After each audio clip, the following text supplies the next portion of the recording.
So I see people sort of coming back. So I think what we should do is maybe begin. We have until 4:30, so it's about 40 minutes, a little less than 40 minutes. This will be session 3. It's titled Navigating the Legislative Labyrinth. The legislation coming down from DC, it can be really confusing. And then as it gets transferred onto the state level, it becomes, even more confusing with that added layer of bureaucracy before it even gets to your community, where things are also in flux. So what we want to do in this session is we want to begin with a brief sort of recap on the legislative situation, both in DC and the state of New Jersey. And Scott Bernstein's going to give us that recap. And then we thought we would open it up and just have a real exchange of ideas where you all can ask questions of Scott and Tamira if she's still here, or questions to each other, or create connections with each other and really use this 40 minutes to work on next steps. Let's try to focus on next steps, what we can do, what we can do materially to try to keep this development process going. So I'm going to turn it over to Scott, and then we'll all join into the conversation after Scott is done. Yeah, technical question. So I put some slides in to Claudia, Neil. Okay. I think Randy will probably put those slides up. And fantastic. I'm going to go through this quickly. I just have 10 slides. And the topic is as stated, federal and state stimulus and recovery resources for New Jersey communities. And I got the date wrong. I apologize. So just advance this. There's 4 sources of funds that I want to talk about here that I think people should be familiar with. 2 of them are already approved, COVID-related resources here. I'm going to limit it to the American Rescue Plan passed earlier this year, also known as ARPA, even though there are leftover funds from the CARES Act and the one that followed it. Let's just stick with ARPA because it's simpler for right now. And the second one is the Infrastructure Investment in Jobs Act, or IIJA, and it's what's meant when people talk about the infrastructure bill that was approved a couple of weeks ago and signed a couple of days ago. Pending approval, Build Back Better, what was being called the reconciliation budget, or the $1.75 trillion package, was approved this morning by the House of Representatives, and it goes to the Senate now. And then there's this other thing called the budget of the United States of America, because there are resources available in there, and we don't want to forget about them. I think it would be a mistake to only try and match up our individual community aspirations with the new programs in the new title, when there are, in many cases, if not most cases, also underspent resources in existing titles. So if we were to take a look just at a really high level of at the infrastructure bill, IIJA, the releases all look like this. There's $110 billion for roads and bridges, $105 billion for rail, which means intercity passenger rail and public transit, both rail and bus. There's $65 billion towards the goal of providing universal affordable broadband access. $65 billion for upgrading and fixing and cleaning up the sources of energy on the electrical grid. Given the topics we just went through, everybody's going to want to know about the water infrastructure title, because that's where flooding and water and public health and lead removal programs, among others, are located. And there's even another $47 billion, which I'll detail in a minute, being spent in the name of climate resilience. That's quite a bit of money, and you can't use it in these forms. I mean, projects that you need to do in New Jersey are smaller than this, and projects you need to do in your communities in New Jersey are at a smaller scale than what New Jersey is going to get. So how do we think about strategies for right-sizing and distributing and holding accountable and maximizing benefits from this mess of money. So I assume, Neil, we're going to make these slides available. So I'm not going to read all of this. Yes, But, absolutely. Absolutely. but reading across the top, what it says is new support for certain functions, at what scale it's being provided, through what kinds of federal actions, what kinds of innovations are people trying that I'm aware of to use this money better, and what kinds of outcomes are people thinking about? Because as I said earlier, my experience is whether you're selling to the federal or state government or to philanthropy and private contributors, people want to know what the outcome's going to be. I mean, you're not going to get gold stars for saying, I spent the money and I didn't go to jail spending it if you're a government official or a foundation.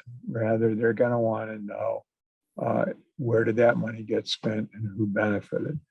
And that's the lens I'm going to ask that we keep in mind here. Now, there's two kinds of actions that these bills made possible, particularly the infrastructure and Build Back Better bills. The first is the money, and the second is that some of them came with new policies. So, for example, before the bills got voted, the president issued an executive order back in January on climate change. And one section of that directs agencies to assure that 40% of the benefits of these bills are received by frontline disadvantaged communities. And that's also known as the Justice 40 requirement. And that each federal agency needs to reflect this in their budget submission for fiscal year 2022, which allegedly started on October 1st. There were recommendations drafted by a new advisory committee, the White House EJ Task Force. And in July, interim guidance was issued on what money could be used for and how this 40% would be measured. And, there's other provisions like that that came out of other executive orders, and there's provisions in the bills that changes the way money gets spent. For example, some of you maybe have heard the phrase the FAST Act, also known as the Federal Transportation Bill. And there's not only a lot more new money going into transportation spending because of this, but the planning that goes on by your stage 3 metropolitan planning organizations. So that's New Jersey Transportation Planning Authority, Delaware Valley Regional Plan Commission, and South Jersey TPO. It is now legal for those 3 organizations, which do determine how money gets spent in your region, to opt in to planning for housing adequacy and economic development outcomes. So that's a use it or lose it sort of opportunity. There's also a great boost in new direct assistance programs for things that have already been funded in the past. I'll mention weatherization assistance, community solar initiatives, clean energy programs, puts a health equity lens on water infrastructure. And these are things that when you're crafting your program proposals in the search for money that you're gonna want to know about. That's for the stuff that's approved already. The Build Back Better bill creates a couple of new things that never existed before. HUD gets funded in a couple of categories. One's called Unlocking Opportunity, which is federal speak for a program whereby the federal government gets to give money to local governments that are willing to get rid of exclusionary zoning, which means that if you're willing to say it's no longer legal to do single family only community development, then the federal government is willing to help you finance the cost of planning like that and getting people involved and actually doing it. That's $1.8 billion, for example. To go along with that, there's a housing accessibility grants program. HUD and the Federal Transit Administration to ramp up their transit-oriented development activities and to help plan for and finance affordable housing near transit. There's similar planning and finance pairings for USDA, for US EPA, for the Economic Development Administration. There's expansion of the use of federal loan guarantees and other risk sharing with project sponsors. And there's a tremendous amount of money in addition to entitlement grants, things that come to New Jersey by way of formula for competitively awarded funds. We're still sorting all this out. We don't have a complete list. I can say a couple of things right now. First of all, this is the scoring on ARPA. So this is the money that was granted last spring. And here's how it came to New Jersey. There was in addition to much bigger amounts of money that went for tax benefits or for direct payroll assistance or for other small business help. And there was roughly $10 billion awarded to New Jersey and its communities. Of that, the state got 6.2 million. Counties, all counties got an appropriation added up to 1.8 billion.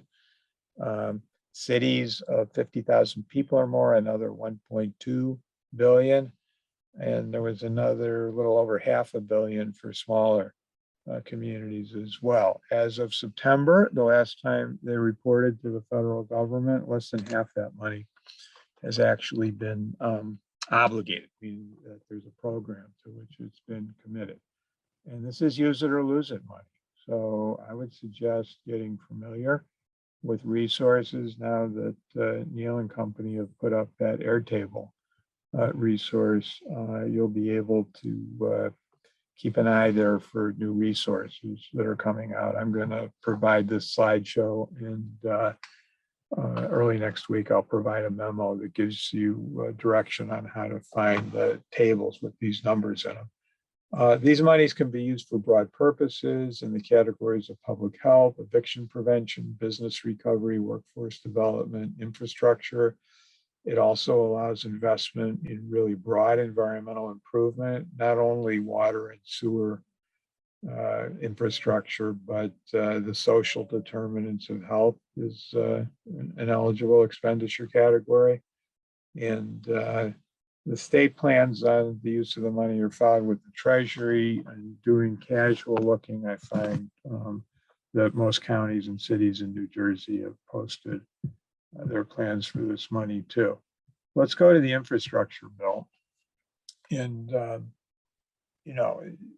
infrastructure bill is $1.2 trillion, and roughly half of it simply, continues funding things that have been funded before, but the other 600 billion is the stuff that I listed in transportation alone. New Jersey is specifically appropriated $12.3 billion in transportation and transit funding for highways and roads, bridges, electric vehicles, ferry services, big chunk for mass transit, 100 million for broadband, a small but really important energy block grant to cities for planning and demonstration purposes, and then a whole lot of new programs listed in red there, including some pretty radical things. Reconnecting Communities is a fund for planning and implementing programs to remove or modify highways that traditionally cut through disadvantaged communities and communities of color. And it's going to need some pressure to make sure that that money gets spent well, but there's people already lined up for that. There's a whole slew of transportation programs that communities in New Jersey have used since 1991. when they got created. Transit-oriented development planning, what are called transportation alternatives and enhancements, things that pay for sort of quality of life improvement around roads and transit stations, congestion and air quality grants to actually reduce transportation demand, something called Safe Routes to School, which pays for programs such as the walking school bus or reorientation of roads with safety features, so it's possible for kids to walk or be walked to schools again. Continuation of existing DOE programs that fund community scale energy efficiency and renewable energy programs. And then this other one I mentioned, 47 billion for community resilience. And the 5-6 categories so far are coastal resiliency, coastal planning, building resilient infrastructure in communities, assistance for flood mitigation, something to protect existing infrastructure like transportation and parks from flooding, and building resilience into emergency relief so that hopefully you're not only dealing with the emergency of the moment, but being ready and hopefully avoiding the need to have to take emergency action the next time that such things happen. Just a couple of modest suggestions that we should be picking our battles carefully. You can't go after all of these categories of money, but you really want to think through the way we were doing in these breakout sessions, sharpen a focus on what you're trying to achieve. And the second part's really important, and I hope we and others at Rutgers and other places help people stay informed as these funding levels and mechanisms take place. There was an old journalist named Walter Winchell, famous guy, who used to thunder out that democracy means paying attention. And boy, do I believe that. And I think we have to make people have the adequate information resource for it to happen. Second is that a lot of this money has been a flow to government. So identifying community roles is really important if you expect to get community benefits. Most of these programs will have planning, partnership, public engagement, training, local reinvestment, and investment components. And I think we ought to identify precedents, both in New Jersey and elsewhere, that can help people understand on the other side of the table at these agencies that there can be legitimate roles for community in implementing these programs. And that includes at the nonprofit level. Finally, it's a heavy lift to go after and be responsible for federal and state money. So in addition to working together to find ways to build capacity to do that where it makes sense and get technical assistance where it makes sense, a lot of programs that we heard about from New Jersey statewide sound a lot like each other. Everybody's interested in flood protection and getting rid of unsafe drinking water and ecosystem health, for example. And it could be that setting up some sort of cooperative network makes it possible not only to bid for larger amounts of money, but to spend it more intelligently together. I remember putting together a network in Chicago once to deliver a large amount of energy services, and everybody wanted my organization, which was big, to do all of it. And we wanted eventually all of it to be done in a distributed fashion by neighborhood-based organizations. So we built a system to train community organizations to do that work, and we split it up between us. So there was a citywide program, and then there were 13 neighborhood-based programs that worked pretty well, and for many years was a top performer in the country. So that's how we're thinking about this. We'll share the information about how to go after the money. And I think if you're interested, and let's discuss it, there may be an opportunity to organize a more deliberate approach to making sure people can get that help. That's my email, and anybody who doesn't want to wait for the program is welcome to contact me at that if I can be helpful. Thanks. I'll turn it back over to you, Neil. I'm going to stop sharing. All right. Thank you so much, Scott. I just want to let you know that, before you were even done, people were clamoring for copies of the presentation. So I think it's been really helpful, and it would be really good to get that out there so people can really look at it carefully, on their own and see where they fit and where their focus is going to be.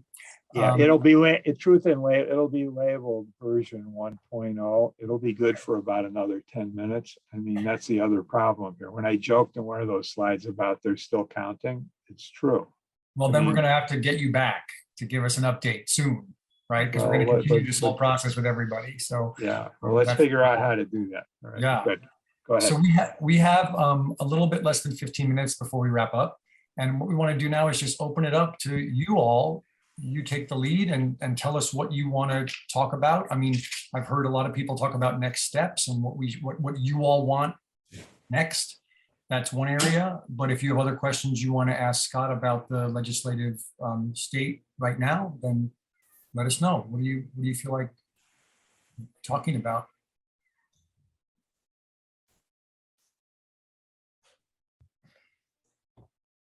In my classes, I just call on people. Yeah, this is where you got to relax the democracy rule. I have a question for everybody, I think, is that, I mean, if I remember from our first two sessions where we all got together and people were really just expressing their frustration and a lot of their needs, now we are at a place where people are really contemplating how to formulate a project that has a broader coalition and that is very specific so that we can actually apply, or you can all apply for potential funding. That's a huge shift. And I think that many people want to keep that going. So what are the next steps that you all want, you all need? Yeah, Vic. Sorry. Oh, sorry. What are the next steps that you all need, from this collaborative group? In other words, what can we as a collaborative community do next to help you all? Maybe we could start there. Or what could we do better, or what could we stop doing if it's annoying? Well, Neil, I have a question. We had a very productive breakout group with some thoughts about projects and some very inspiring ideas from Scott. And if we did get together to try to solidify something, would Scott be available to coach us? Scott, did you hear that? Yeah, I can't make more than 24 hours in the day happen, but yes, Elliot, we would find a way to make that happen. So. I'll keep it under the 23rd 59 minutes of a day. And also, Elliot, the price is very much dedicated to continuing this process, so we would be there to help in that follow-up, right? So it wouldn't all be on Scott. We would be helping him with that as well. So Scott, we can do some of the lifting also. And I think in another session, Tamira also mentioned that she had some suggestions for follow-up that she was going to get back to us as well on that. Right. So we could work it on both fronts. So. Has anybody on this call ever seen something called the Catalog of Federal Domestic Assistance? Oh yeah, I'm sure. Yeah, I mean, it used to only be, pre-personal computer. It was as big as a phone book and impenetrably dense, right? And but we need something better than that here, it seems to me. I mean, I think we both need the coaching, Elliot, and I think we need more of these live sessions to make sure we can sort of tailor programs and proposals to those program sources to each other. And, eventually I'd love to see the Price Institute have a program available as a standing resource for that. That doesn't exist yet. But maybe we could make something happen there. But in the meantime, within reason, yeah, let's find a way to help you out with that. Everybody, this is our third gathering, right? and this is not, it isn't a one-time event for us. I think that the price has shown that we really are interested in engaging for the long term. I mean, I've known Yvette for how many years now, right, Yvette? And I think it's that long-term commitment that we're invested in, and it sounds like you all are too. So I think that we're in. He's in charge, so he might have something to say about that. But I was going to mention and actually echo what Elliot said in terms of how do we corral Scott. So thank you, Scott. But I think what we have learned over time is that we can't operate in silos, and that I want to say it's like a pot of gold if you think of it, how these federal initiatives are now coming to fruition. And if we join forces with each other and form these coalitions and apply for funding, we can probably see it funded. It's just, we've got to really craft it well and be mindful of tapping into several areas at once. So for that, I want to thank Price Institute and you, Neil, for your leadership in this effort. I just want to also thank NJ Thrive and also the Ramapo Land Group as well, and also the Ironbound Community Corporation, which has been involved greatly as well. We can't, this is a group effort here, but thank you, Yvette. Thank you. Yeah, no, thanks for those comments, Yvette. And, we're just trying to find our spot here and the role that we can help play to amplify and connect further. But what we're doing is really just building on the efforts that have already gone on. Jody, and all the incredible work that New Jersey Thrive has been doing we're just learning in that process, and we're just trying to figure out, well, where are things that other people aren't able to do yet, and how can we find a place in which we can kind of bridge a gap? So that's our kind of goal, and we're learning. I'm really listening here. We're all taking notes, trying to figure out what can we do, what role can we play within this. So, Scott's amazing because he spent, his life doing this kind of work, and we're lucky to have him be working with us. But I think part of what we're trying to figure out at the Price is how can we support this kind of work that's not being done on the local town level, on the local municipal level. Everybody's kind of fighting for their own little piece of the pie. But ultimately what happens, as Yvette is saying, if we're all kind of kept separate per our town, our small city, and then the big cities of Trenton, Jersey City, and Newark are all kind of doing their own thing, then we're not going to be able to get very far. I think it's just really hard to organize against those existing governments. So we're trying to figure out how can we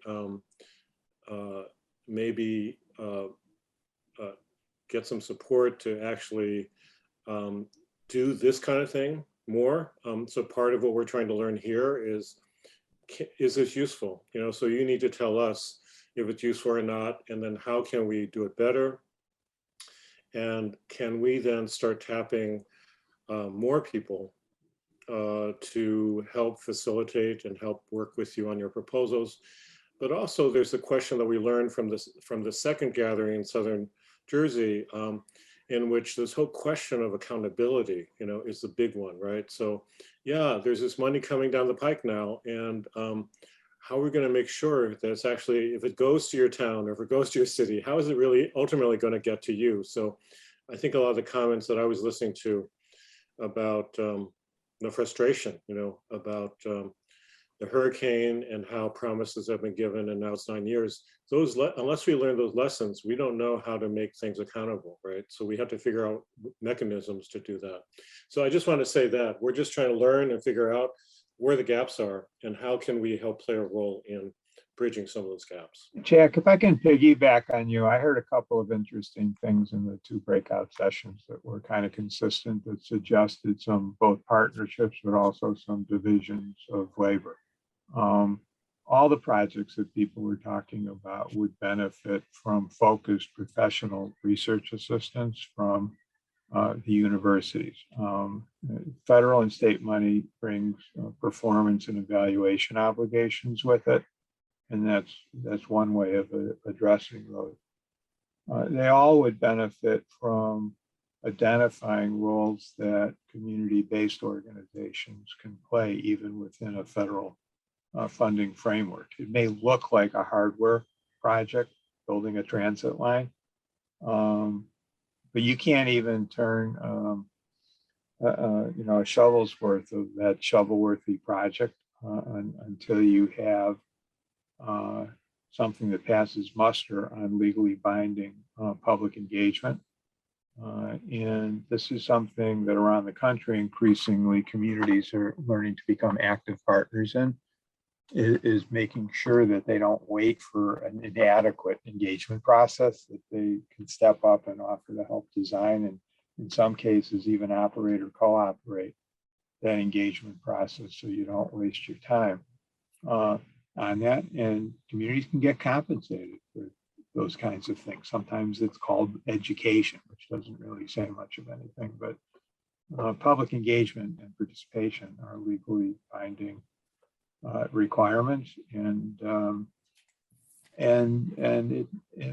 there's Title VI Civil Rights Act requirements on the use of all federal monies as well. So some people might think, nobody in this room does, that equity is something that got invented a couple of years ago. I mean, Civil Rights Act goes back to 1964, and so I think that accountability is really important. Perhaps the price could partner with some of the tracking on accountability.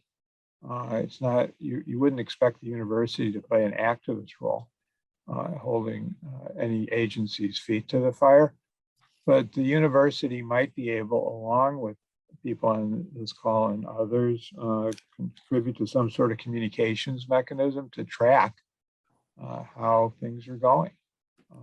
Monies were committed for certain categories. I said it pretty fast, but just about every city in New Jersey, every county, as well as every agency in the state got appropriated money already. How's it gotten spent? How much of it's been spent? Why hasn't it been spent?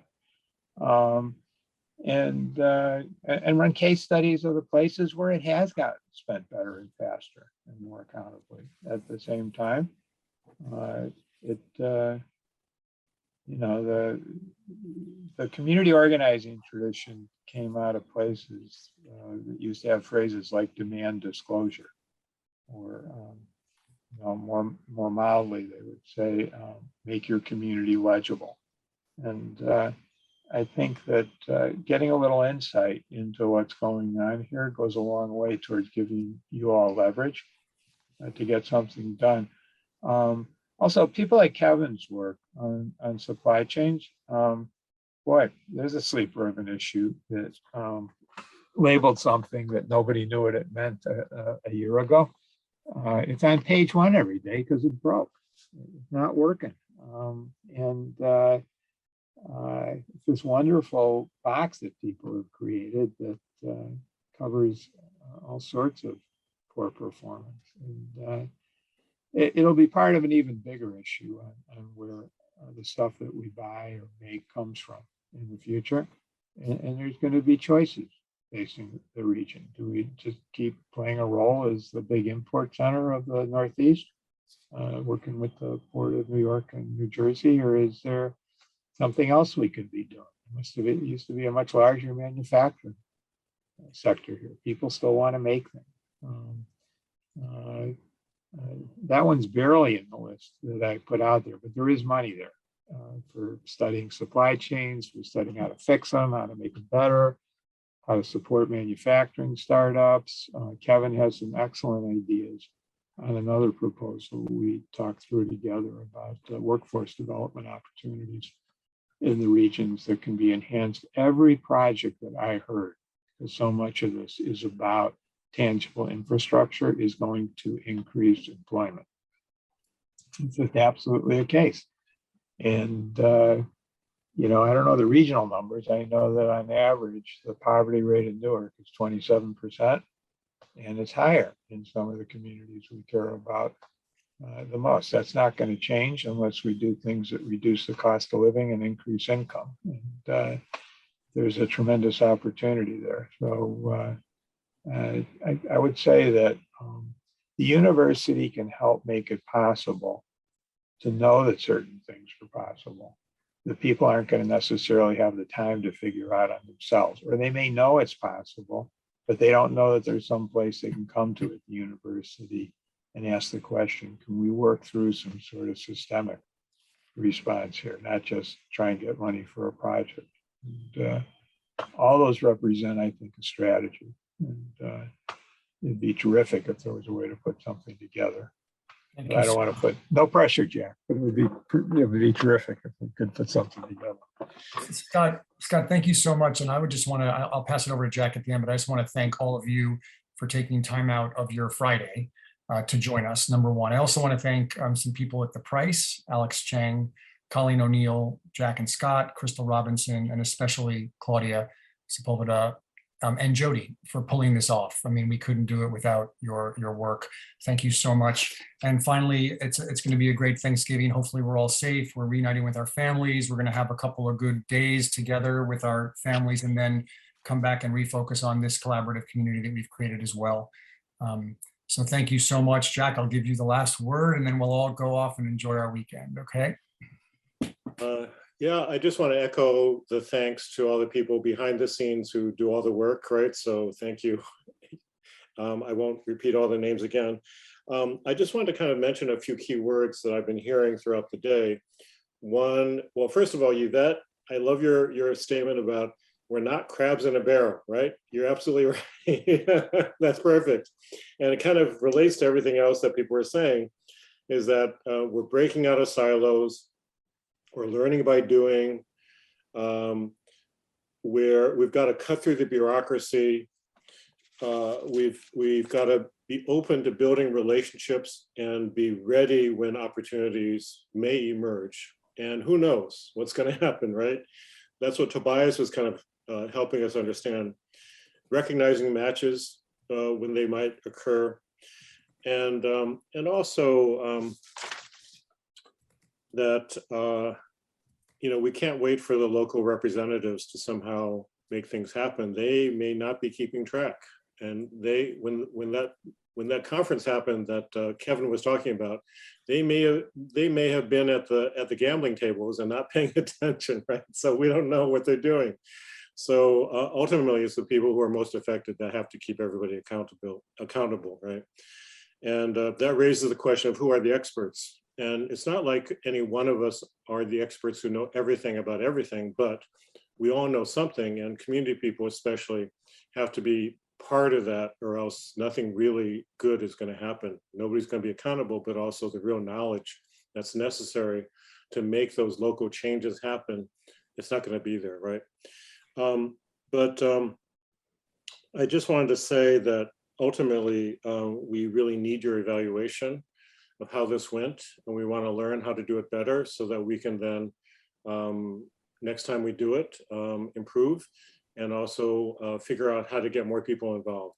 This was really just a pilot to try this out, but unless we can ramp it up and have more people involved and have more people consulting, you know, unfortunately, we're not going to have time to clone Scott. So that's not going to happen, right? It's not going to work. Nope. But how can we then get more people? And Tamara has amazing experience. She has depth and depth of experience. How can we get more people to help us pull together statewide, or else we're going to risk the money that is needed to make the changes that have to happen are going to be they're going to be squandered. You know, we're afraid of that, right? And ultimately, it's also to say that, you know, we're thinking about, it's not just about what's happening when the full moon happens and it floods the streets in South Jersey. We know that's important, but ultimately the real objective is how to really have an impact on carbon emissions and zeroing it, because that's really what's going to affect our children and our grandchildren and their children, right? And the little bit of change that we've already seen happen in terms of just the rapid increase of big superstorms and the fires that are happening, this is just the beginning of the process. So I think somehow we're now believing that it's happening, but it's not just about our particular efforts. So that's part of why we're so, we're scrambling at the price to try to figure out how to respond, because things are going to start escalating, and we're not ready, you know, and we need to be ready. So, I'm just hoping that we can come together and organize together and learn from each other, and we just want to try to help to make the university systems, and not just Rutgers, but also all the other campuses and the high schools around, to be more responsive to the needs of people in the communities. And it should be a no-brainer, because our children make up those schools, right? But you know, we've got to figure out how to keep on pushing and push for their well-being. In any case, I just want to really thank you from the bottom of my heart, and thank you from the Price, from our team that's really been so supportive of this work. And so we really need your evaluations, and we can send you something, but just send it to us. And the more detailed, the better for us in terms of what to do and what not to do. And we'll try to keep on improving. The one person I want to mention is Randy Cangray, who is the magician behind all this, right? Randy is there all day. He's with Rutgers University Interactive Television in New Brunswick. And Randy, thank you so much. You're always helping us so well and so fully. Really appreciate how you make things work. So thank you, Randy. It's really appreciated. I'm leaving a chance for Randy to say hello, but he's not responding. So Randy, thanks. Okay. So having said that, you know, thank you so much, Neil, for hosting this today. You did a really fantastic job, and thank you each and every one of you for sticking it out. It's a long day, Friday. I hope you all get to relax and enjoy yourselves, get something to eat and drink, and relax, and hopefully you have a really great weekend. Okay, be well, everybody. Bye-bye.